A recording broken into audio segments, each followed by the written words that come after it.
ឆែក password Wi-Fi router សិទ្ធិដំបូងយើងត្រូវ connect Wi-Fi មកចូលទៅ setting យើងមើល Wi-Fi ដែលយើងចង់ឆែកមើលលេខកូដជាមួយ Wi-Fi ហ្នឹងបន្តមកទៀតយើងត្រូវចូលទៅក្នុងកម្មវិធីChrome យើង search កន្លែងនេះមកយើងដាក់ IP address មក Wi-Fi របស់យើង 192.168.1.1 អូខេហើយចុចពាក្យ enter នេះក៏បាន go ក៏បានចំណុចត្រង់នេះគឺមាន username ហើយនិង password អញ្ចឹង username admin អក្សរតូច a d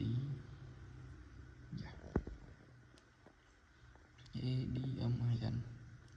password ដូចគ្នា a d m i n បន្តមកទៀតយើងចុចពាក្យ login អូខេយើងចុច apply មកកន្លែងនេះ apply អូខេដល់ចំណុចនេះយើងទទួលបាន